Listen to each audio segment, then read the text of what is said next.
अकबर बीरबल की कहानी सोने की चिड़िया। भाग 1। दरबार में एक अजीब फरियाद। एक दिन बादशाह अकबर अपने शाही दरबार में अपने मंत्रियों, दरबारियों और दरबारी कवियों के साथ बैठे हुए थे। दरबार में आम दिनों की तरह बहस, योजनाएं और राजकीय कार्यों की समीक्षा चल रही थी। तभी एक बुजुर्ग किसान रोते हुए दरबार में आया। उसके कपड़े मैले कुचैले थे, आंखों में आंसू और चेहरा भयभीत। जहां पनाह किसान ने हाथ जोड़कर कहा, मैं आपके राज में एक गरीब किसान हूं। वर्षों की मेहनत से मैंने एक अनोखी सोने की चिड़िया पाल रखी थी। वह चिड़िया न केवल सोने की थी, बल्कि हर सुबह मेरे खेत के ऊपर से उड़ती हुई शुभ संकेत देती थी। परंतु कुछ दिन पहले वह चोरी हो गई। दरबार में हलचल मच गई। सोने की चिड़िया, एक मंत्री ने आश्चर्य से पूछा, क्या यह कोई रूपक है या सचमुच चिड़िया सोने की थी? बादशाह अकबर ने गंभीरता से कहा, इस बात की गहराई से जांच होनी चाहिए। बीरबल, तुम इस मामले की तह तक पहुंचो। बीरबल ने नम्रता से सिर झुकाया और मुस्कुराते हुए कहा, हुजूर, चिड़िया चाहे असली हो या प्रतीकात्मक, सच्चाई सामने जरूर आएगी। भाग 2। किसान की कहानी और संदेह। बीरबल ने किसान से पूछा, बुजुर्ग, जरा विस्तार से बताओ, यह सोने की चिड़िया कैसी थी और कहाँ रहती थी? किसान ने बताया, हुजूर, वह एक बहुत सुंदर चिड़िया थी। उसके पंख सुनहरे थे और वह बोलती भी थी। वह मेरे बेटे की बहुत प्यारी थी। हर सुबह वह घर के आंगन में आती, कुछ देर बैठती और उड़ जाती। एक दिन अचानक वह गायब हो गई। मैंने पूरे गांव में ढूंढा, पर उसका कुछ पता नहीं चला। बीरबल ने ध्यानपूर्वक उसकी बात सुनी। फिर पूछा, क्या किसी को शक है? या हाल ही में किसी अजनबी ने तुम्हारे गांव का दौरा किया था? हाँ हुजूर, किसान बोला, कुछ दिन पहले एक साधु आया था। उसने चिड़िया को देखकर कहा था कि यह कोई साधारण चिड़िया नहीं है। हो सकता है वही कुछ कर गया हो। बीरबल को मामला दिलचस्प लगा। उसने किसान से उस साधु का हुलिया पूछा, गांव का नाम और वहां के कुछ और प्रमुख लोगों से मिलने का निश्चय किया। भाग 3। गांव की पड़ताल। अगले दिन बीरबल अपने 2 सैनिकों के साथ किसान के गांव पहुंच गए। गांव सुंदर और शांत था, पर किसान के घर के आसपास लोग थोड़े बेचैन दिखाई दे रहे थे। बीरबल ने गांव के सरपंच से बात की। सरपंच ने बताया, सचमुच एक साधु आया था। वह अजीब बातें करता था और एक झोले में कुछ छिपाकर रखता था। लेकिन एक रात वह अचानक गायब हो गया। बीरबल ने उस झोंपड़ी की तलाशी ली जहां साधु रुका था। वहां कोई सीधा सुराग तो नहीं मिला, लेकिन कुछ सोने की पंख जैसी आकृतियां जमीन में दबी मिली। क्या कोई और इस चिड़िया के बारे में जानता था? बीरबल ने पूछा। तभी एक युवा लड़का आया और बोला, हुजूर, मैंने एक दिन देखा था कि किसान का बेटा रात को चुपचाप चिड़िया को एक सुनहरे डिब्बे में बंद कर रहा था। मैंने जब पूछा तो उसने कहा, यह हमारा पारिवारिक खजाना है। बीरबल की आंखें चमक उठीं। खजाना या कोई चाल? भाग 4। बीरबल की योजना। बीरबल को शक हुआ कि मामला साधु या किसी बाहरी व्यक्ति से अधिक घर के ही किसी सदस्य से जुड़ा हो सकता है। उसने किसान के बेटे को अलग से बुलाकर पूछताछ की। बीरबल ने सहजता से पूछा, बेटा, क्या तुम अपनी चिड़िया को बहुत पसंद करते थे? लड़का पहले तो घबराया, फिर बोला, हाँ साहब, वह हमारी आशा की किरण थी। दादी कहती थीं कि वह चिड़िया सोने की नहीं, पर भाग्य की देवी है। बीरबल ने ध्यान से देखा, लड़का साफ झूठ बोल रहा था। उसकी आंखों में भय था, पर शब्दों में चालाकी। बीरबल ने एक योजना बनाई। भाग 5। चिड़िया की अदालत। बीरबल ने दरबार में लौटकर अकबर को सारी जानकारी दी और कहा, जहां पनाह, हमें एक विशेष न्याय सभा का आयोजन करना होगा जिसमें खुद चिड़िया पेश होगी। अकबर मुस्कराए, चिड़िया पेश होगी? हाँ हुजूर, पर पहले हमें किसान के पूरे परिवार को बुलाना होगा। 3 दिन बाद विशेष सभा हुई। अकबर, बीरबल, सभी दरबारी उपस्थित थे। किसान, उसकी पत्नी, बेटा और गांव के सरपंच भी आए। बीरबल ने घोषणा की, आज हम उस चिड़िया को बुलाएंगे और वह बताएगी कि उसे किसने चुराया। लोग हंसने लगे, पर बीरबल गंभीर थे। उन्होंने एक बांस का छोटा पिंजरा मंगवाया और उसमें एक मूठ डालकर चुपचाप कुछ मंत्र पढ़ने लगे। फिर बोले, यह जादुई पिंजरा उस व्यक्ति की ओर झुकेगा जिसने चिड़िया को चुराया है। सभी लोग मंत्रमुग्ध हो गए। बीरबल ने पिंजरा सभी के सामने घुमाया और चुपचाप उसे किसान के बेटे की ओर झुका दिया। सभी ने देखा, पिंजरा उसी ओर झुक गया। बीरबल ने घोषणा की, अब सच स्वीकार करो, तुम्ही ने चिड़िया को गायब किया है। किसान का बेटा फूट फूट कर रोने लगा और बोला, माफ कर दो हुजूर, मैंने चिड़िया को बेच दिया था। वह सुनहरे रंग की थी, पर सोने की नहीं थी। एक व्यापारी ने कहा था कि वह मुझे दिल्ली ले जाकर अमीर बना देगा। भाग 6, न्याय और शिक्षा। बीरबल ने अकबर की ओर देखा। अकबर ने कहा, तुमने बहुत बड़ा अपराध किया है। अपने ही पिता को धोखा दिया और लोगों की भावनाओं से खेला। तुम्हें दंड अवश्य मिलेगा। किसान रो पड़ा, हुजूर, यह मेरा इकलौता बेटा है। इसे दंड मिलना चाहिए, पर कृपया दया करें। अकबर ने सोचकर कहा, ठीक है। इसे 1 वर्ष तक दरबार में बीरबल के साथ सेवा में रहना होगा और हर दिन उसे सच्चाई और ईमानदारी का पाठ पढ़ना होगा। अगर वह सुधर गया तो हम इसे माफ कर देंगे। लड़के ने सिर झुकाया और कहा, मैं वचन देता हूं कि मैं बदल जाऊंगा। भाग 7, दरबार की सराहना। इस घटना के बाद दरबार में बीरबल की चतुराई की खूब प्रशंसा हुई। दरबारियों ने कहा, बीरबल ने बिना मारपीट या हिंसा के सच्चाई को उजागर किया, यह केवल वही कर सकते हैं। अकबर मुस्कराए और बोले, बीरबल, तुम सचमुच मेरे सबसे विश्वसनीय रत्न हो। तुमने केवल एक चिड़िया ही नहीं, बल्कि एक परिवार को फिर से जोड़ दिया। बीरबल ने विनम्रता से सिर झुकाया और कहा, जहां पनाह, न्याय और करुणा जब साथ साथ चलें, तभी सच्चा समाधान होता है। उपसंहार। इस तरह बीरबल ने फिर एक बार अपनी बुद्धिमानी से एक जटिल समस्या को सुलझाया। किसान का बेटा बीरबल के मार्गदर्शन में एक जिम्मेदार युवा बना और गांव के लोग समझ गए कि किसी वस्तु की असली कीमत उसकी बाहरी चमक में नहीं, बल्कि उसके व्यवहार और गुणों में होती है। शिक्षा। असत्य और छल का अंत हमेशा होता है।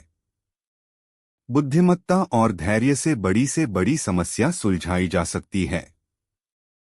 सच्चा न्याय केवल दंड देने से नहीं, बल्कि सुधार का अवसर देने से होता है। अकबर बीरबल की कहानी, 1000 सवालों की चुनौती।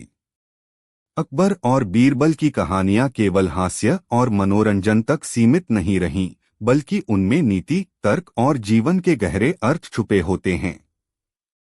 यह कहानी 1000 सवालों की चुनौती, बीरबल की चतुराई और अकबर की जिज्ञासु प्रवृत्ति पर आधारित है। इसमें बताया गया है कि कैसे बीरबल ने एक अत्यंत कठिन चुनौती को अपने अद्वितीय तर्क और हाजिर जवाबी से पार किया। भाग 1, अकबर का असामान्य आदेश। एक दिन बादशाह अकबर का मन दरबार की आम हलचल से हटकर कुछ नया सोचने में लग गया। उन्होंने अपनी विशाल खिड़की से बाहर देखते हुए गहराई में डूबते हुए कहा, कभी कभी लगता है कि मनुष्य कितना कुछ जानने का दावा करता है, पर वास्तव में कितनी सीमित है उसकी समझ। बगल में खड़े बीरबल ने मुस्कराते हुए कहा, जहां पनाह, यही तो जीवन की विशेषता है। ज्ञान की नदी चाहे जितनी गहरी हो, कोई भी उसे पूरी तरह पार नहीं कर सकता। अकबर ने उसी क्षण कुछ सोचकर घोषणा कर दी, कल दरबार में एक प्रतियोगिता होगी, मैं 1000 सवाल पूछूंगा। जो व्यक्ति उनमें से ज्यादातर का उत्तर बिना हिचक के देगा, वही सच्चा ज्ञानी कहलाएगा। पूरा दरबार सन्न रह गया। भाग 2 चुनौती का फैला। अगले ही दिन यह खबर आग की तरह फैल गई। पूरा राज्य जान गया कि बादशाह अकबर ने एक असंभव प्रतीत होने वाली प्रतियोगिता की घोषणा की है। कई विद्वान, मौलवी, पंडित, फकीर, कवि और तर्कशास्त्री दरबार पहुंचने लगे। अकबर ने घोषणा की, यह केवल किसी एक दिन की प्रतियोगिता नहीं होगी। मैं एक एक करके प्रश्न पूछूंगा। कोई भी उत्तर दे सकता है, पर जो हर सवाल का उत्तर बिना डगमगाए देगा, वह बीरबल से श्रेष्ठ कहलाएगा। बीरबल मुस्कुरा रहे थे, लेकिन भीतर ही भीतर गंभीरता से सोच रहे थे कि यह चुनौती कितनी गहरी है। भाग 3 सवालों की शुरुआत। अकबर ने पहला प्रश्न पूछा, मनुष्य की सबसे बड़ी कमजोरी क्या है? एक विद्वान ने उत्तर दिया, मोह। दूसरे ने कहा, लोभ। पर बीरबल बोले, जहांपनाह, सबसे बड़ी कमजोरी है अहंकार। जब तक व्यक्ति को लगता है कि वह सब कुछ जानता है, वह सीख नहीं सकता। अकबर मुस्कराए। सवाल जारी रहे। सच्चा राजा कौन होता है? बीरबल, जो सबसे पहले प्रजा का दर्द महसूस करे, फिर सिंहासन पर बैठे। धर्म क्या है? बीरबल, वह जो बिना डर और लोभ के किया जाए। प्रश्न तेजी से कठिन होते जा रहे थे, लेकिन बीरबल हर सवाल का उत्तर दृढ़ता, बुद्धिमानी और संक्षिप्तता से देते जा रहे थे। भाग 4 दरबारियों की ईर्ष्या। बीरबल के जवाबों से दरबार में हर्ष तो था, पर कुछ दरबारी, विशेषकर मंत्री महेशदास और कवि जहीरुद्दीन, ईर्ष्या करने लगे। उन्होंने सोचा, यदि बीरबल यह प्रतियोगिता जीत गया, तो फिर से वही सबसे बड़ा रत्न बन जाएगा। एक रात उन्होंने योजना बनाई। अगर हम ऐसे सवाल रखें जो बीरबल को उलझा दें, तो वह हार जाएगा। उन्होंने गुपचुप मिलकर 50 अजीब और जटिल सवालों की एक सूची बनाई। अगले दिन दरबार में उन्होंने अकबर से अनुरोध किया, हुजूर, अब हम भी कुछ सवाल पूछना चाहते हैं। न्याय के लिए यह जरूरी है। अकबर ने अनुमति दे दी। भाग 5 सवालों की चालाकी।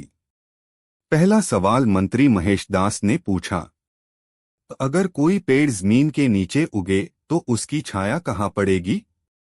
बीरबल मुस्कराए, जहांपनाह, छाया का अस्तित्व केवल प्रकाश में है। यदि पेड़ जमीन के नीचे है, तो वहां न प्रकाश है न छाया। दूसरा सवाल जहीरुद्दीन ने पूछा, बिना जुबान के कौन बोलता है? बीरबल बोले, लेखन। बिना जुबान के वह इतिहास भी बोलता है और भविष्य भी। दरबारी और सवाल लाते गए, लेकिन बीरबल उसी सहजता से उत्तर देते गए। भाग 6 अकबर का अंतिम रहस्यात्मक सवाल। अब तक 999 सवाल पूरे हो चुके थे। अकबर ने मुस्कुराकर कहा, अब समय है आखिरी और सबसे कठिन सवाल का। पूरे दरबार में सन्नाटा छा गया।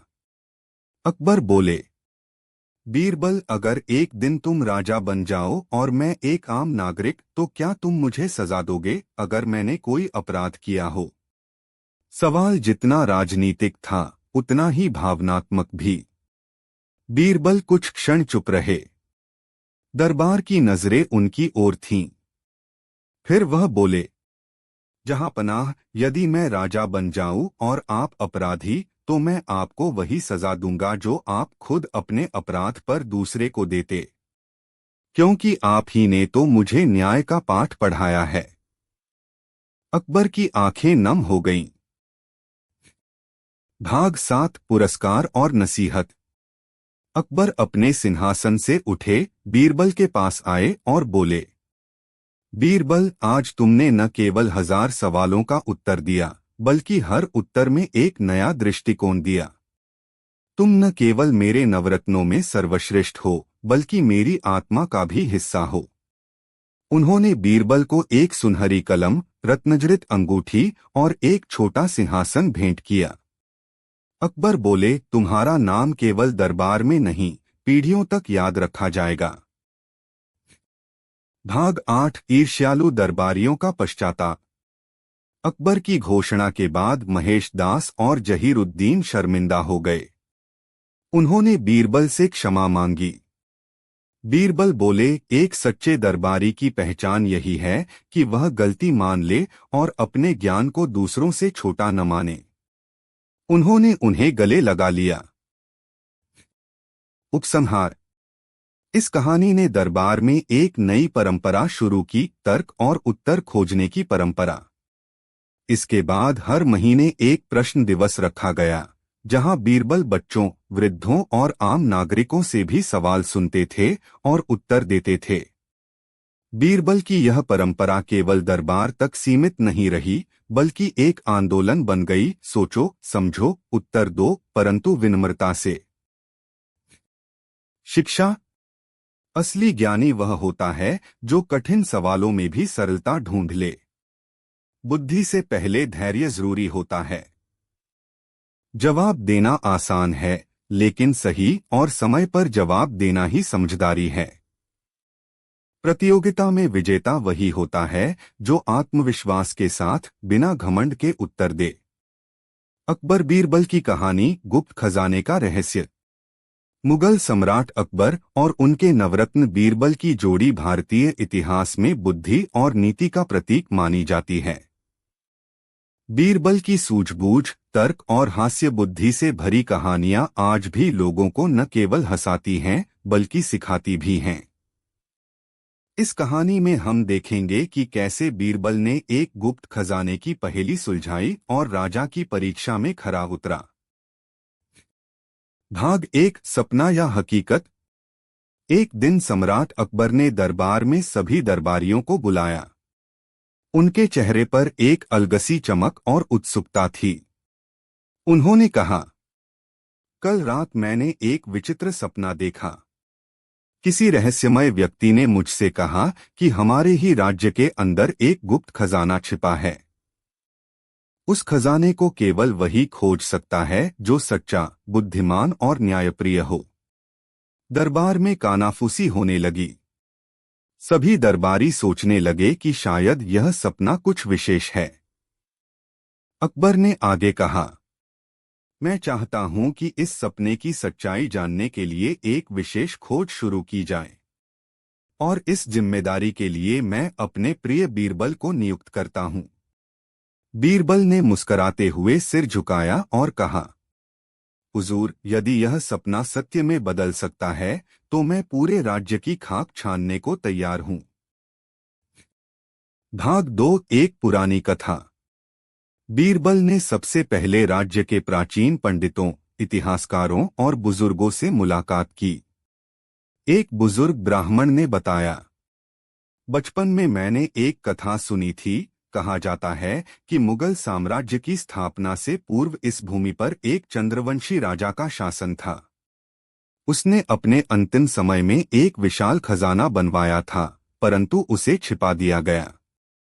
यह खजाना अब तक किसी को नहीं मिला। बीरबल की जिज्ञासा और बढ़ गई। उसने ब्राह्मण से उस स्थान का अनुमान पूछा, परंतु वह केवल एक इशारा दे सका। जहां धरती के नीचे पानी बहता हो, परंतु ऊपर कोई नदी न हो। बीरबल सोच में पड़ गया। ऐसा स्थान केवल वही हो सकता है जहां भूमिगत जलधाराएं हों। भाग 3 सुराग की खोज। बीरबल ने राज्य के सभी भूगोलविदों और खगोलशास्त्रियों से बात की। उन्होंने एक नक्शा तैयार किया और पता चला कि आगरा के उत्तर पश्चिम दिशा में एक पुराना, सूखा क्षेत्र है जिसे मौन घाट कहते हैं। वहां कभी एक विशाल मंदिर हुआ करता था, जिसे समय के साथ वीरान कर दिया गया। बीरबल ने सैनिकों के साथ वहां जाने की योजना बनाई। मौन घाट पहुंचकर उन्हें कुछ पुरानी इमारतों के अवशेष, टूटी हुई मूर्तियां और एक सूखी बावड़ी मिली। परंतु जब एक सैनिक ने जमीन में हल्की खुदाई की तो थोड़ी नमी महसूस हुई। बीरबल ने आदेश दिया, इसी जगह से खुदाई शुरू करो। भाग 4 चोरों की नजर। बीरबल की इस गुप्त खोज की खबर धीरे धीरे राज्य के भीतर एक विशेष समूह तक पहुंच गई। काला दल, जो कि वर्षों से खजानों की चोरी और लूटमार में लगा हुआ था। उनके सरगना का नाम था शेख जहीर। जहीर को जैसे ही यह पता चला कि बीरबल खजाने की खोज में जुटे हैं, उसने योजना बनाई कि जब खजाना मिले वह उसे चुरा लेगा। उसने अपने 2 जासूसों को बीरबल के पास नौकरी पर रखवा दिया। भाग 5 रहस्य का उद्घाटन। 3 दिन की लगातार खुदाई के बाद एक गुफानुमा मार्ग दिखाई दिया।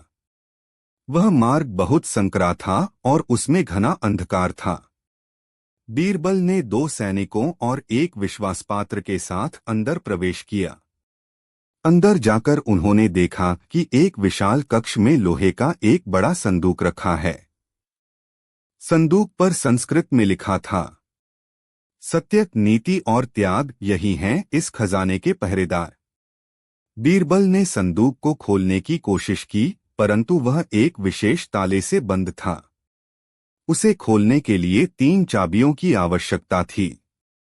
उसी समय एक दीवार पर लिखा एक श्लोक दिखाई दिया, जहां वचन अमूल्य हो, जहां धर्म सर्वोपरि, वहीं मिलेंगी 3 कुंजियां, जो सत्य के साथी हो।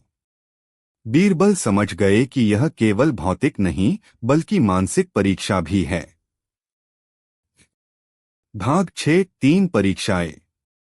गुफा के एक कोने में 3 द्वार थे। हर द्वार पर एक शिला थी। पहले द्वार पर लिखा था वचन, दूसरे पर धर्म और तीसरे पर त्याग। पहला द्वार वचन। द्वार खुलते ही एक वृद्ध व्यक्ति बैठा मिला, जिसने कहा, मैंने अपने बेटे से वचन लिया था कि वह कभी झूठ नहीं बोलेगा, पर वह अब एक व्यापारी है और झूठ बोलता है। तुम बताओ, क्या मैं अपने बेटे को माफ करूं? बीरबल बोले, यदि झूठ उसके स्वार्थ के लिए है तो वह अपराध है, पर यदि वह किसी की रक्षा के लिए झूठ बोलता है तो वह वचन से बड़ा धर्म है। वृद्ध ने मुस्कराकर एक चाबी दी। दूसरा द्वार धर्म।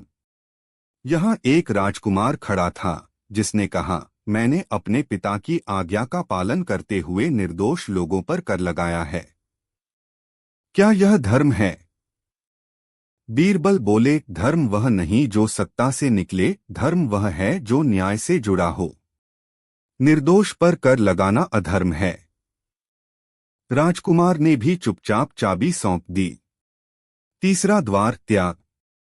यहाँ एक रानी थी, जिसने कहा, मैंने अपने बेटे को युद्ध में भेजा और वह मारा गया। क्या यह त्याग था या मूर्खता? बीरबल बोले, यदि त्याग दूसरों के हित में हो तो वह महान है, लेकिन यदि त्याग अंधभक्ति में हो तो वह विनाश है। रानी ने आंखों में आंसू लिए तीसरी चाबी दे दी। भाग 7 खजाना और धोखा। तीनों चाबियों से बीरबल ने संदूक खोला। उसमें सोने चांदी के सिक्के, रत्न और कई पांडुलिपियां थीं। यह केवल धन नहीं था, ज्ञान का खजाना भी था। पर उसी रात शेख जहीर के जासूसों ने खजाने की चोरी की योजना बनाई। वे रात को पहरा बदलते ही गुफा में दाखिल हो गए। पर बीरबल को पहले से शक था। उन्होंने पहरेदार बदलने का समय बदला और सैनिकों को छिपाकर रखा। जैसे ही चोर अंदर पहुंचे, बीरबल ने उन्हें रंगे हाथ पकड़ लिया। भाग 8 दरबार में न्याय। अगले दिन अकबर के समक्ष पूरा खजाना और पकड़े गए चोर प्रस्तुत किए गए। बीरबल ने पूरी घटना सुनाई। अकबर बोले, बीरबल, तुम्हारी सूझबूझ, नीति और सतर्कता से केवल एक खजाना ही नहीं बल्कि राज्य की प्रतिष्ठा भी सुरक्षित रही। बीरबल ने झुककर कहा, जहां पनाह, खजाना केवल धन नहीं होता, उसका सबसे बड़ा मूल्य उसका सही उपयोग है। अकबर ने बीरबल को राजरक्षक की उपाधि दी और खजाने का एक बड़ा भाग राज्य की भलाई के लिए समर्पित करने की घोषणा की। उपसंहार। इस कहानी से यह शिक्षा मिलती है कि कोई भी परीक्षा केवल बुद्धि की नहीं, बल्कि नीति, नैतिकता और सूझबूझ की होती है। बीरबल ने केवल एक गुप्त खजाना नहीं खोजा, बल्कि उस प्रक्रिया में यह भी सिद्ध कर दिया कि सबसे बड़ी कुंजी है न्याय और विवेक। मुख्य शिक्षाएं। एक, सपनों का अर्थ तब होता है जब वे कार्य में बदले जाएं। 2, सच्चा खजाना वह है जो समाज के काम आए। 3, धर्म, वचन और त्याग की सही परिभाषा समझना हर व्यक्ति के लिए आवश्यक है। 4, बुद्धिमानी वही है जो संकट के समय में काम आए। अकबर बीरबल की कहानी, चालाक मंत्री और बीरबल की न्याय बुद्धि। बादशाह अकबर और उनके नवरत्न बीरबल के किस्से सदियों से लोगों की जुबान पर हैं। बीरबल की हाजिर जवाबी, न्यायप्रियता और गहरी समझ ने कई बार मुश्किलों को हल किया और दरबार में सबको चकित कर दिया। यह कहानी एक ऐसे मंत्री की साजिश, एक निर्दोष व्यापारी की मुश्किल और बीरबल के न्यायपूर्ण निर्णय पर आधारित है। भाग 1, नया मंत्री और उसकी चालें। एक दिन अकबर के दरबार में एक नया मंत्री नियुक्त किया गया। नाम था रईस खान। वह पढ़ा लिखा और तेज तर्रार था, परंतु भीतर से अत्यंत चालाक और स्वार्थी। उसने दरबार में जल्दी ही अपनी पकड़ बनानी शुरू कर दी। वह बीरबल से ईर्ष्या करता था क्योंकि सम्राट हर अहम काम में बीरबल की सलाह लेते थे। रईस खान सोचता था, अगर मुझे दरबार में ऊंचा स्थान चाहिए तो पहले बीरबल को नीचा दिखाना होगा। एक दिन उसे एक योजना सूझी। वह एक निर्दोष व्यक्ति को अपराधी घोषित कर बीरबल की न्यायप्रियता को चुनौती देगा। भाग 2, निर्दोष व्यापारी की गिरफ्तारी। शहर में एक प्रसिद्ध व्यापारी था, धर्मदास। वह ईमानदार, दयालु और परोपकारी था। रईस खान ने एक झूठी रिपोर्ट बनवाई कि धर्मदास राज्य से सोने की तस्करी कर रहा है। इस झूठी रिपोर्ट को आधार बनाकर रईस खान ने सिपाहियों को धर्मदास के घर भेजा। धर्मदास के घर की तलाशी ली गई और वहां से एक संदूक में रखे गए सोने के सिक्के बरामद हुए। रईस खान ने जोर से ऐलान किया, देखो, यह राज्य के नियमों का उल्लंघन है। यह व्यापारी तस्कर है। धर्मदास को दरबार में लाया गया। अकबर ने कड़क आवाज में पूछा, तुम पर तस्करी का आरोप है, क्या तुम दोषी हो? धर्मदास कांपते हुए बोला, जहांपनाह, मैं निर्दोष हूं। ये सिक्के मेरे दादा के समय से चले आ रहे हैं। मैंने किसी भी प्रकार की तस्करी नहीं की। रईस खान बीच में बोला, मालिक, अगर यह निर्दोष होता तो इतना सोना छुपाकर क्यों रखता? यह निश्चित रूप से अपराधी है। अकबर ने बीरबल से कहा, इस मामले की तह तक पहुंचो। अगर यह व्यक्ति दोषी निकला तो कड़ी सजा दो, लेकिन अगर निर्दोष हो तो न्याय दो। भाग 3, बीरबल की जांच। बीरबल ने धर्मदास से विस्तृत पूछताछ की। उसने पूछा, क्या तुम्हारे पास इस सोने के बारे में कोई प्रमाण है? धर्मदास ने कहा, हुजूर, ये सिक्के मेरे दादा की विरासत हैं। मैंने उन्हें कभी खर्च नहीं किया, बस एक संदूक में सुरक्षित रखा था। बीरबल को कुछ अजीब सा लगा। उसने उस संदूक की जांच की। संदूक पर पुराने जमाने का ताला था। उसमें धूल जमी हुई थी और ताले पर जंग लगा था। यह देखकर बीरबल को शक हुआ कि ये सिक्के हाल ही में नहीं रखे गए। फिर भी वह किसी निष्कर्ष पर पहुंचने से पहले पूरी जांच करना चाहता था। उसने धर्मदास के मोहल्ले के कुछ लोगों से बातचीत की। वहां सभी ने बताया कि धर्मदास कभी कोई गैरकानूनी काम नहीं करता, बल्कि जरूरतमंदों की मदद करता है। भाग 4 छुपी हुई सच्चाई। बीरबल को लगा कि कहीं कुछ गड़बड़ जरूर है। उसने रईस खान के कक्ष की गुप्त जांच करवाई।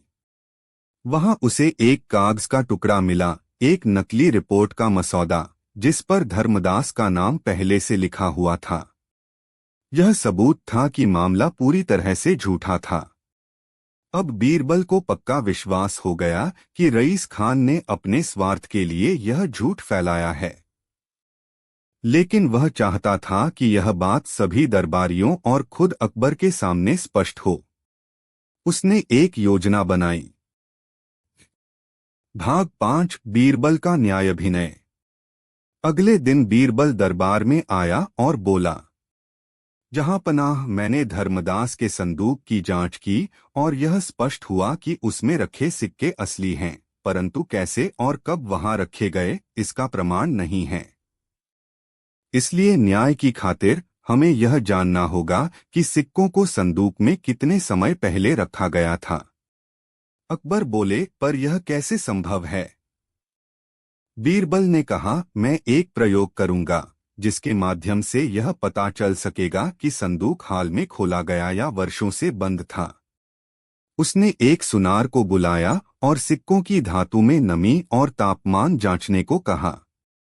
सुनार ने बताया कि सिक्कों की सतह पर हाल ही में छूने के निशान हैं, लेकिन संदूक के ताले में वर्षों पुरानी जंग है। बीरबल ने मुस्कराकर कहा, इसका अर्थ यह है कि सिक्के हाल में किसी और संदूक से निकालकर इस संदूक में डाले गए हैं और ताला बाहर से बंद किया गया है ताकि लगे कि यह वर्षों से बंद है। अर्थात किसी ने षड्यंत्रपूर्वक ऐसा किया है। बीरबल ने गुप्तचरों द्वारा एकत्रित रईस खान के कागजात दरबार में पेश किए और सारी साजिश का खुलासा किया। भाग 6 रईस खान की पोल खुली। अब दरबार में सन्नाटा था। रईस खान का चेहरा पीला पड़ चुका था। अकबर ने गंभीर स्वर में पूछा, क्या यह सच है कि तुमने झूठी रिपोर्ट तैयार की? रईस खान ने घबराकर कहा, मुझे क्षमा करें हुजूर, मुझसे गलती हुई। मैं बीरबल से ईर्ष्या करता था, इसलिए यह सब किया। अकबर का चेहरा क्रोध से लाल हो गया। राज्य के मंत्री होने का अर्थ है न्याय और धर्म का पालन, और तुमने निर्दोष को अपराधी बनाकर पेश किया। अकबर ने रईस खान को तुरंत पद से हटा दिया और उसके ऊपर मुकदमा चलाने का आदेश दिया। भाग 7 धर्मदास को न्याय और सम्मान। अकबर ने धर्मदास से क्षमा मांगी और उसे सम्मानित किया। उसे करमुक्त व्यापार की अनुमति दी गई और उसका नाम राज्य पोषक की सूची में शामिल किया गया। बीरबल से सम्राट बोले, बीरबल, तुम्हारी न्याय बुद्धि और सूझबूझ ने फिर एक बार मेरे विश्वास को सच्चा साबित किया। अगर तुम न होते तो शायद हम एक निर्दोष को दंड दे बैठते। बीरबल ने सिर झुकाकर कहा, जहां पनाह, न्याय वही है जो समय पर और सच्चाई के साथ किया जाए। उपसंहार।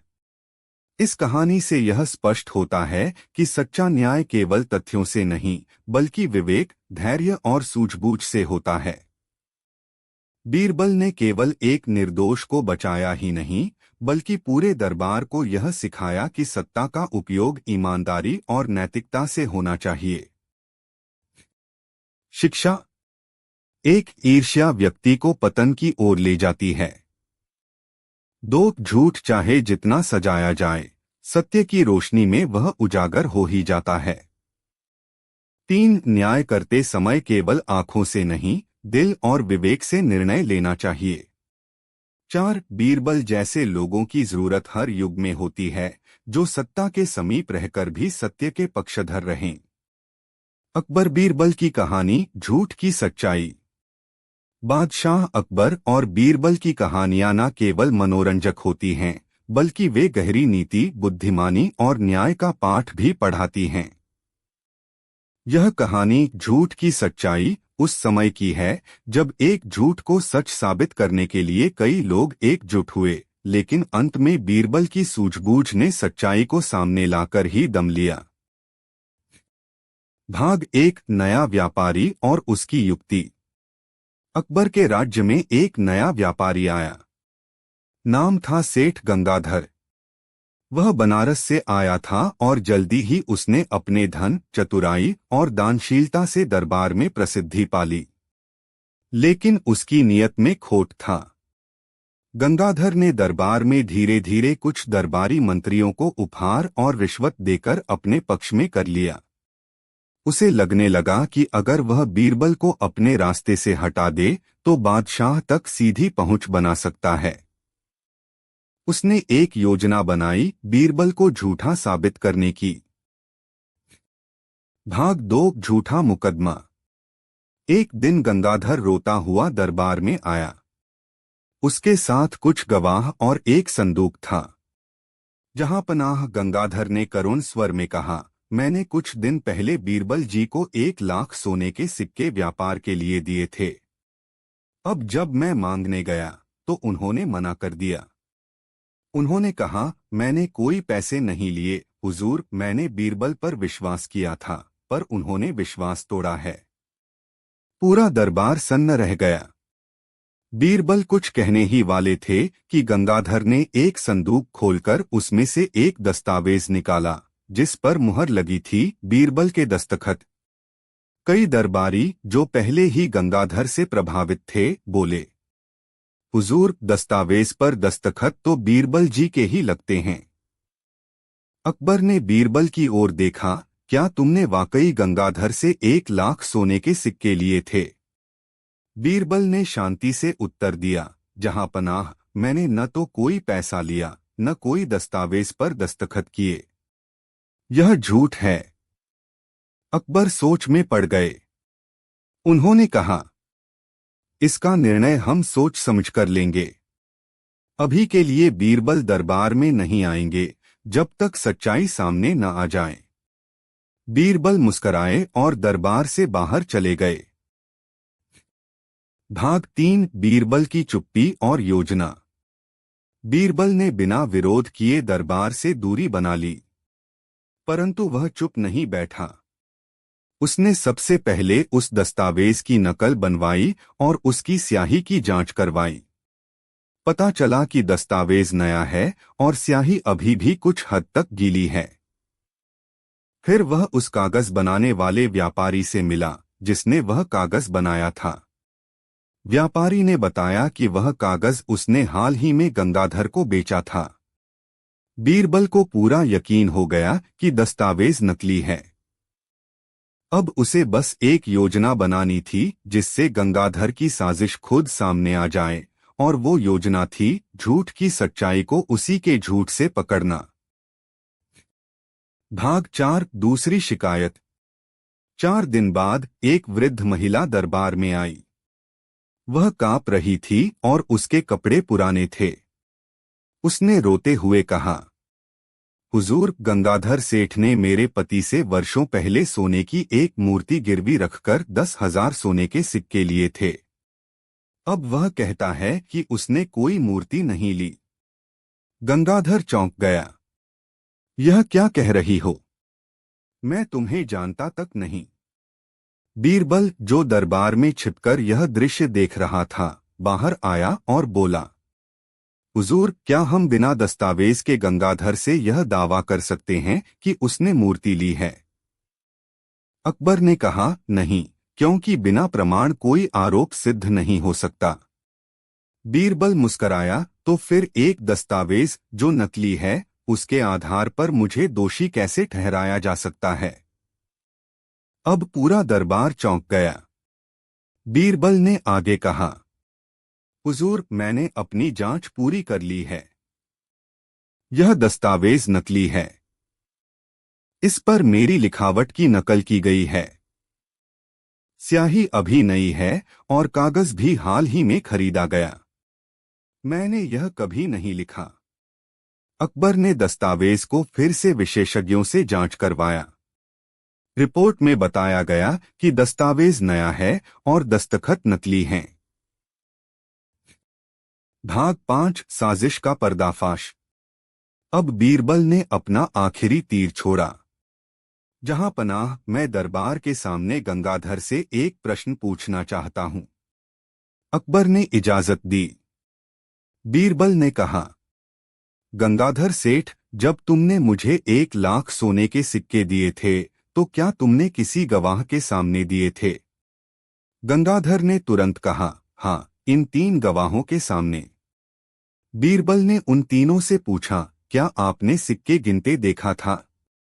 गवाह हड़बड़ा गए। एक बोला, नहीं, हमने बस संदूक देखा था जो भारी था। दूसरा बोला, सिक्के तो नहीं देखे, पर सेठ जी ने कहा था कि उसमें सिक्के हैं। बीरबल मुस्कराए, यानी किसी ने सिक्के न देखे न गिने, बस एक संदूक देखकर मान लिया कि उसमें 1 लाख सिक्के हैं।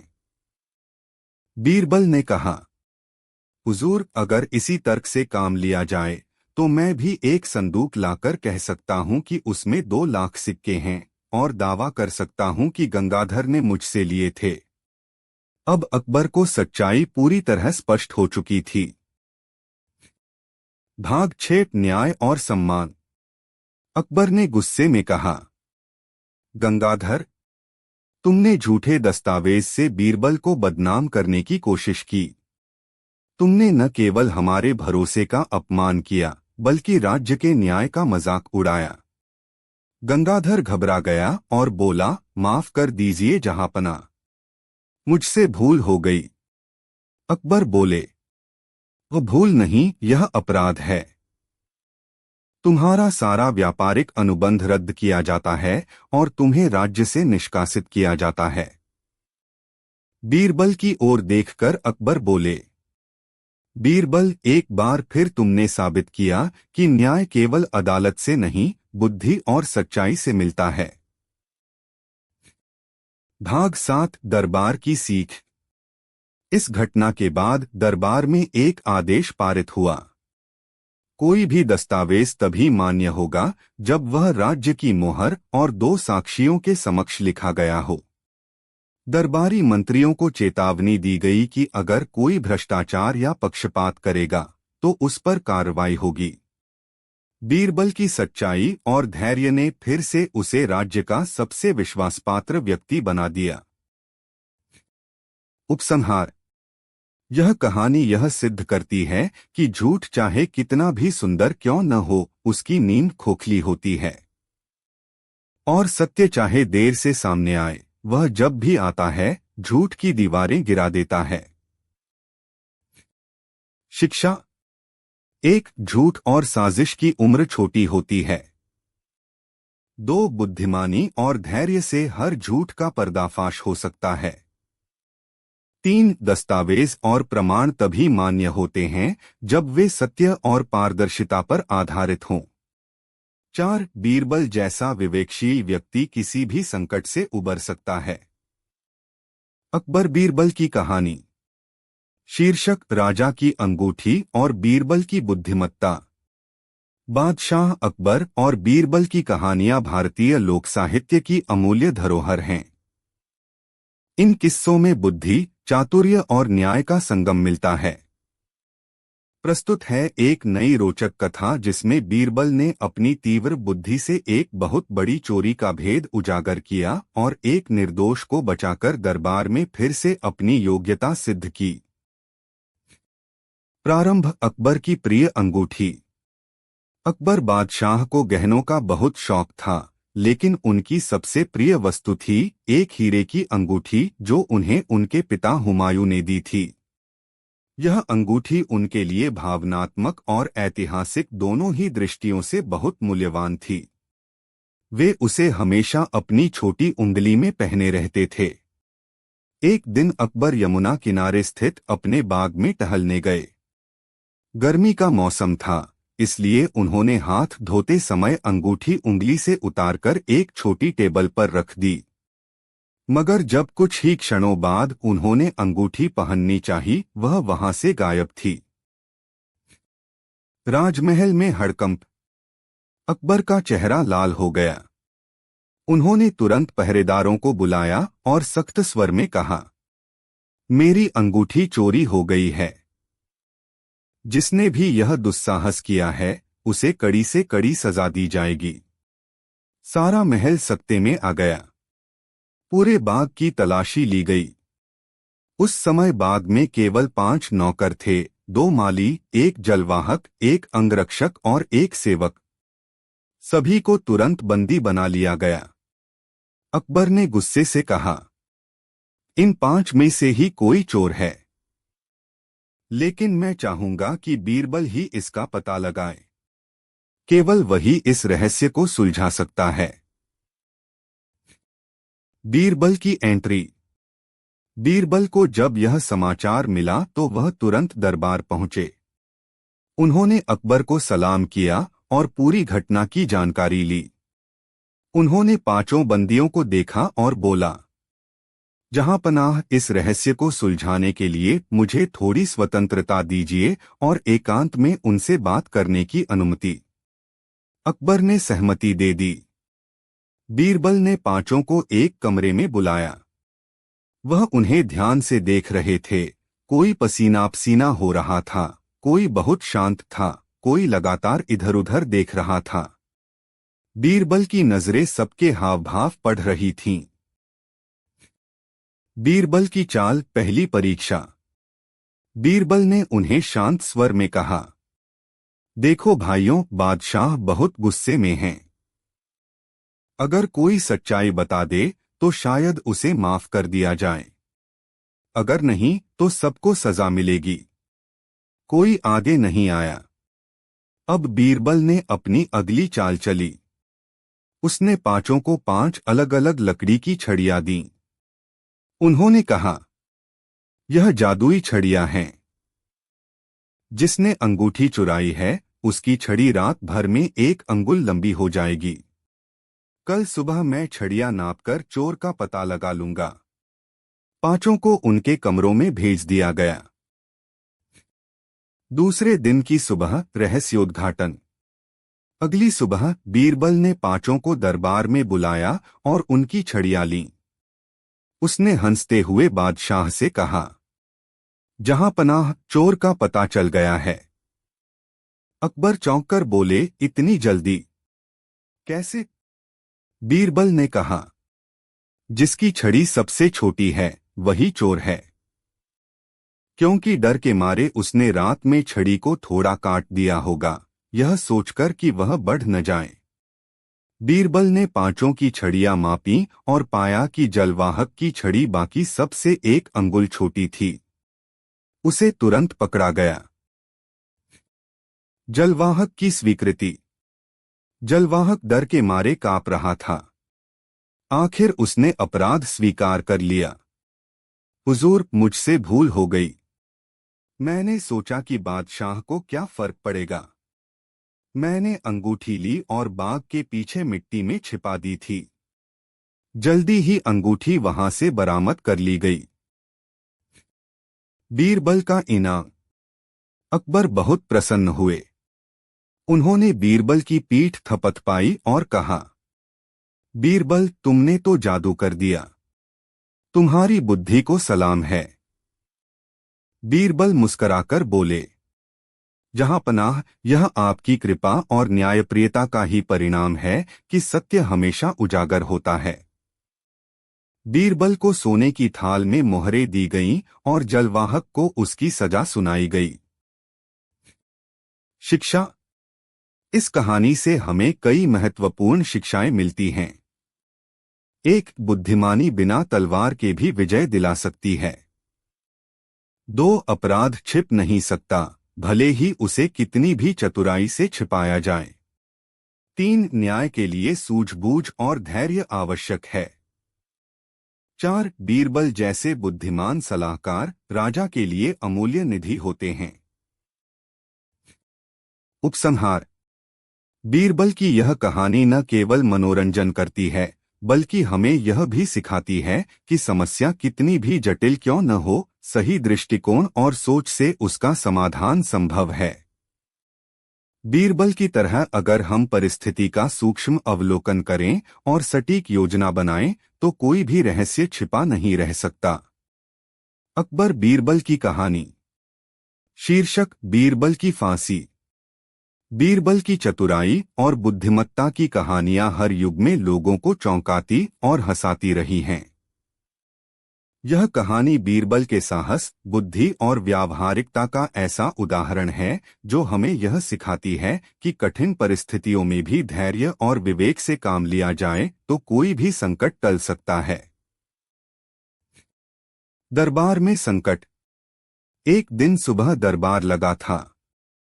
मंत्रियों, अमीरों और दरबारियों की कतार लगी हुई थी। बादशाह अकबर सिंहासन पर बैठे थे और सभी मामलों पर निर्णय दे रहे थे। तभी एक सैनिक हाफता हुआ आया और बोला, जहांपनाह, सीमा पार से संदेश आया है कि पड़ोसी राज्य के राजा ने हमारे एक व्यापारी को बंदी बना लिया है। उनका कहना है कि हमने उनकी भूमि पर अतिक्रमण किया है। अगर हमने क्षमा नहीं मांगी तो युद्ध होगा। सारी सभा में सन्नाटा छा गया। बादशाह अकबर ने गुस्से में कहा, यह सरासर अन्याय है, लेकिन हमें सोच समझकर उत्तर देना होगा। बीरबल, तुम इस विषय में क्या सुझाव देते हो? बीरबल थोड़ी देर सोचते रहे और फिर बोले, जहांपनाह, मेरा मानना है कि बात बिगड़ने से पहले मुझे अकेले उस राजा के पास दूत बनाकर भेजा जाए। मैं वार्ता के जरिए इस समस्या को हल करने की कोशिश करूंगा। अकबर को बीरबल पर पूरा विश्वास था। उन्होंने स्वीकृति दे दी। राजा की परीक्षा। बीरबल दूत बनकर पड़ोसी राज्य के राजा के दरबार पहुंचे। वहां का राजा चालाक और स्वार्थी था।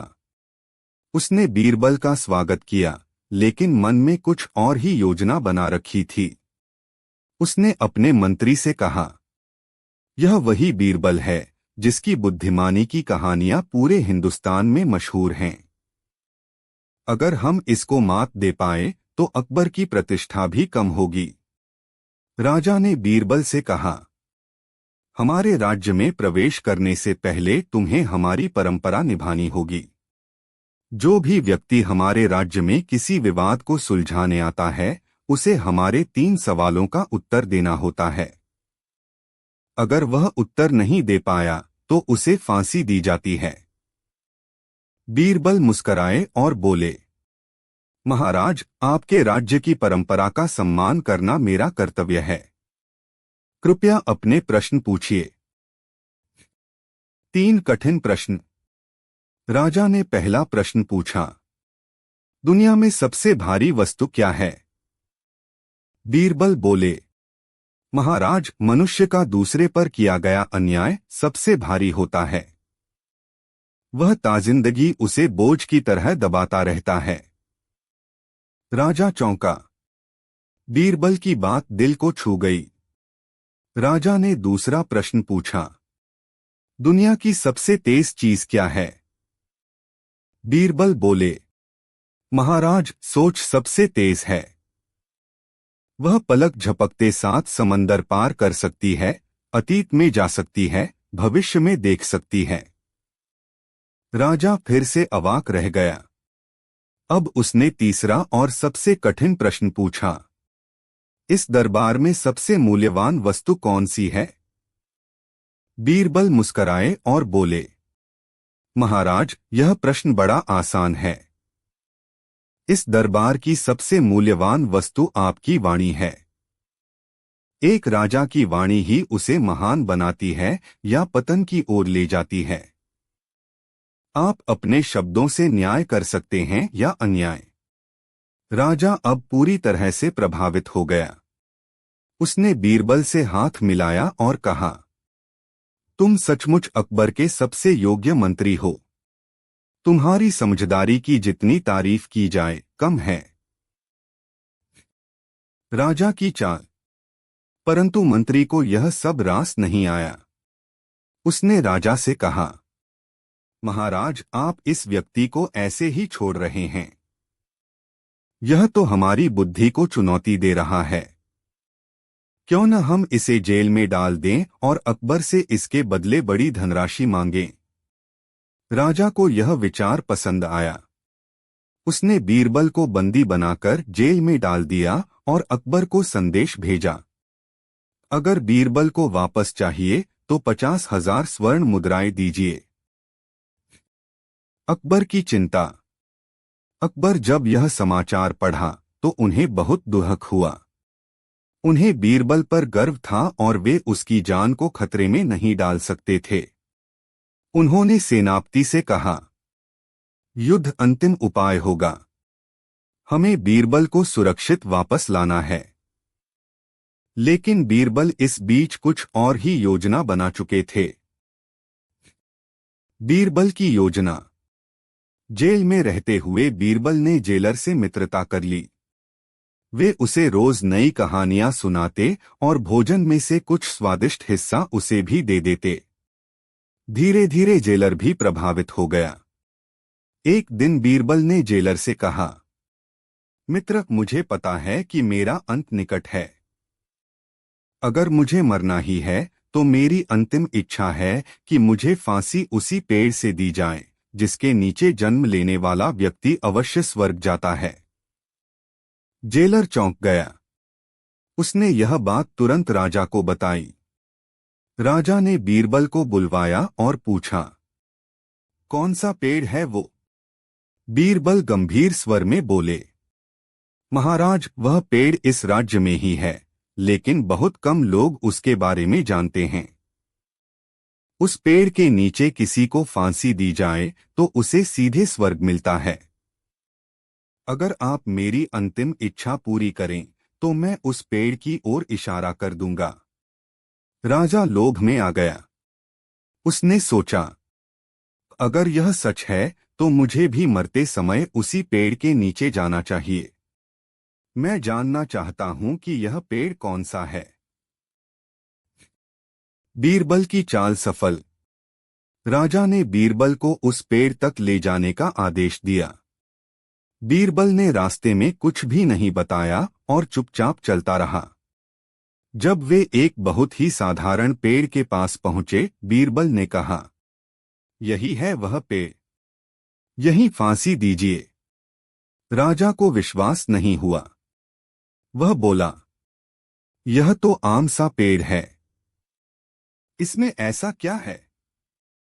बीरबल बोले, महाराज, असल बात पेड़ में नहीं बल्कि विश्वास और आस्था में है। परंतु सोचिए, अगर फांसी से स्वर्ग मिलता है तो आप ही क्यों नहीं इस पेड़ के नीचे सबसे पहले चढ़ते? मुझे क्यों चढ़ा रहे हैं? राजा को जैसे कोई तमाचा लग गया हो। वह झेंप गया। उसे अपनी मूर्खता का एहसास हुआ। बीरबल की वापसी। राजा ने तुरंत बीरबल को मुक्त कर दिया और उससे क्षमा मांगी। उसने अकबर को पत्र लिखकर क्षमा याचना की और व्यापारी को भी छोड़ दिया। जब बीरबल लौटकर दरबार में पहुंचे तो बादशाह अकबर बहुत प्रसन्न हुए। उन्होंने बीरबल को गले लगाया और कहा, बीरबल, तुमने एक बार फिर सिद्ध कर दिया कि तुम्हारी बुद्धिमत्ता का कोई मुकाबला नहीं। बीरबल मुस्कराए और बोले, जहां पनाह, संकट की घड़ी में चतुराई और धैर्य सबसे बड़ा अस्त्र होता है। शिक्षा। इस कहानी से हमें यह सीखने को मिलता है, एक कठिन परिस्थिति में घबराना नहीं चाहिए बल्कि सूझबूझ से काम लेना चाहिए। 2, बुद्धि और विवेक से हर संकट से बाहर निकला जा सकता है। 3, दूसरों को नीचा दिखाने की कोशिश कभी न करें, क्योंकि चालाकी हमेशा उल्टी भी पड़ सकती है। 4, सच्चे और योग्य व्यक्ति का सम्मान करना चाहिए। उपसंहार। बीरबल की यह कहानी हमें यह सिखाती है कि केवल शौर्य या ताकत ही नहीं बल्कि बुद्धि और समझदारी भी राजा की सबसे बड़ी पूंजी होती है। बीरबल ने बिना किसी हथियार के केवल अपनी चतुराई से न केवल खुद को बचाया बल्कि 2 राज्यों को युद्ध से भी दूर रखा। अकबर बीरबल की कहानी। शीर्षक, बीरबल और सोने की गाड़ी। कहानी की शुरुआत। एक दिन बादशाह अकबर दरबार में बैठे थे। दरबारियों के बीच चर्चा चल रही थी कि कौन सबसे ईमानदार और कौन सबसे चालाक इंसान है। तभी राजधानी आगरा का एक प्रसिद्ध लेकिन घमंडी व्यापारी रामसेठ दरबार में उपस्थित हुआ। वह अत्यंत धनवान था और अपनी धनदौलत का बड़ा घमंड करता था। रामसेठ ने अकबर के सामने झुककर कहा, जहां पनाह, मैं आपसे एक निवेदन लेकर आया हूं।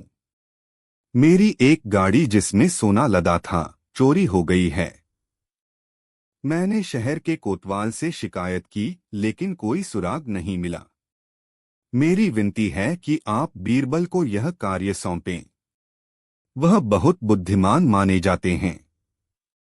अकबर ने रामसेठ की बात सुनी और तुरंत बीरबल को बुलवा भेजा। बीरबल की जांच शुरू। जब बीरबल दरबार में पहुंचे, अकबर ने उन्हें पूरी बात बताई और कहा, बीरबल, रामसेठ बहुत परेशान है। तुम इस चोरी की जांच करो और चोर को पकड़ो। बीरबल ने विनम्रता से सिर झुकाकर कहा, जहां पनाह, मैं यथासंभव प्रयास करूंगा। फिर वह रामसेठ की ओर मुड़े और बोले, सेठ जी, कृपया विस्तार से बताइए कि कब, कहां और कैसे यह चोरी हुई। रामसेठ बोला, जनाब, वह गाड़ी मेरी हवेली से गोदाम तक जा रही थी। रास्ते में वह अचानक गायब हो गई।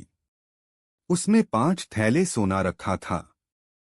बीरबल ने थोड़ा सोचा, फिर बोला, ठीक है, मैं कल सुबह आपके घर आकर जांच करूंगा। बीरबल का निरीक्षण। अगले दिन सुबह बीरबल कुछ सिपाहियों के साथ रामसेठ के घर पहुंचे। उन्होंने उस रास्ते का निरीक्षण किया जहां से गाड़ी गई थी। उन्होंने देखा कि रास्ता संकरा था और बीच में एक पुराना कुआं भी पड़ा था। बीरबल ने आसपास के लोगों से बात की, पर किसी ने कुछ संदिग्ध नहीं देखा था। तभी बीरबल को एक विचार आया। उन्होंने अपने सिपाहियों से कहा कि कुएं में रस्सी डालकर कुछ खोजें। कुछ ही देर में सिपाहियों ने कुएं से लकड़ी के गाड़ी के टुकड़े और कुछ चमकती चीजें बाहर निकालीं। वह रामसेठ की वही गाड़ी थी जो सोने सहित कुएं में फेंकी गई थी। लेकिन आश्चर्य की बात यह थी कि गाड़ी में सोना नहीं था। बीरबल मुस्कराए। उन्हें पूरा मामला संदिग्ध लगा। बीरबल की योजना। बीरबल ने अकबर के पास जाकर कहा, जहां पनाह, मुझे लगता है यह मामला सीधा नहीं है। मुझे संदेह है कि सेठ रामसेठ ने खुद ही यह चोरी रचाई है। अकबर चौंक गए। क्या कह रहे हो बीरबल? इतना बड़ा व्यापारी झूठ क्यों बोलेगा? बीरबल बोले, जहां पनाह, कृपया मुझे 2 दिन का समय दें। मैं सत्य सामने लाकर ही रहूंगा। अकबर ने स्वीकृति दी। अनोखा आदेश। बीरबल ने नगर में डुगडुगी बजवा दी। जिस किसी के पास बोलने वाली गाड़ी है, वह राज दरबार में उपस्थित हो। सुनने वालों को आश्चर्य हुआ। क्या गाड़ी भी बोलती है? लोग आपस में बात करने लगे। बीरबल ने फिर से एक घोषणा करवाई, सोने की गाड़ी जो खुद बता सकती है कि उसे किसने कुएं में फेंका, उसे कल दरबार में लाया जाएगा। रामसेठ भी यह सुनकर चौंक गया। वह घबरा गया और सोचने लगा, अगर बीरबल को कोई सबूत मिल गया तो मेरी साजिश पकड़ में आ जाएगी। वह रात को चुपके से बीरबल के घर गया और उनसे अकेले में मिलने की विनती की। गुनाह कबूल। बीरबल ने रामसेठ को भीतर बुलाया। रामसेठ घुटनों के बल गिर गया और बोला, बीरबल जी, कृपा कीजिए। मैंने ही यह नाटक रचा था। मेरी आर्थिक हालत खराब हो रही थी। मैंने सोचा, अगर मैं झूठी चोरी दिखाकर बादशाह से सहायता मांगूंगा तो शायद कुछ धन मिल जाए। बीरबल गंभीर स्वर में बोले, सेठ जी, यह बहुत घातक कार्य है। आप जैसे प्रतिष्ठित व्यक्ति को यह शोभा नहीं देता। रामसेठ ने हाथ जोड़कर कहा, मुझे क्षमा करें। आप चाहे तो मेरी पूरी संपत्ति जब्त कर लें, बस बदनामी से बचा लें। बीरबल ने कहा, मैं एक शर्त पर आपको बचा सकता हूं। दरबार में फैसला। अगले दिन दरबार लगा। बीरबल ने सभी दरबारियों के सामने कहा, जहांपनाह, मुझे गाड़ी मिल गई है और उस गाड़ी ने मुझे बता दिया है कि उसे किसने कुएं में फेंका। अकबर मुस्कराकर बोले, अरे वाह बीरबल, तो वह गाड़ी बोलती है क्या? बीरबल मुस्कराकर बोले, जी हां जहांपनाह, वह गाड़ी बोलती नहीं, लेकिन चुपचाप सच्चाई बयान कर देती है। दरअसल गाड़ी कुएं में फेंकी गई थी, लेकिन उसमें सोना नहीं था। इसका मतलब साफ है, गाड़ी से पहले सोना निकाला गया और फिर गाड़ी को फेंका गया। रामसेठ का चेहरा पीला पड़ गया। बीरबल ने आगे कहा, जहांपनाह, मुझे यह जानकर दुख हुआ कि यह पूरा नाटक सेठ रामसेठ ने रचा था, लेकिन उसने अपनी गलती स्वीकार कर ली है और वादा किया है कि वह भविष्य में कभी कोई कपट नहीं करेगा। अकबर ने कठोर स्वर में कहा, रामसेठ, तुमने शाही दरबार और हमारी न्याय प्रणाली को धोखा देने की कोशिश की है। यदि बीरबल तुम्हें न पकड़ते तो तुम जनता की सहानुभूति लेकर और भी छल करते। फिर अकबर ने बीरबल की ओर देखा। बीरबल, तुमने फिर एक बार सिद्ध कर दिया कि न्याय बुद्धि से ही पाया जा सकता है, हिंसा से नहीं। तुम हमारे राज्य की आंख और बुद्धि दोनों हो। रामसेठ को जुर्माने के रूप में आधा सोना राजकोष में जमा करवाना पड़ा और शेष उसे व्यापार में सुधार के लिए लौटा दिया गया, लेकिन साथ ही उसे दरबार में माफी मांगनी पड़ी। कहानी की सीख। इस कथा से हमें यह सीखने को मिलता है कि झूठ चाहे कितना भी बड़ा क्यों न हो, सच्चाई के सामने टिक नहीं सकता। जो लोग अपने लाभ के लिए दूसरों को धोखा देते हैं, वे अंततः स्वयं ही फंस जाते हैं। बुद्धिमत्ता, चातुर्य और धैर्य से बड़ी साजिश को भी उजागर किया जा सकता है। और सबसे बड़ी बात, सच्चाई को छुपाने की कोशिश जितनी की जाए, वह उतनी ही जोर से सामने आती है।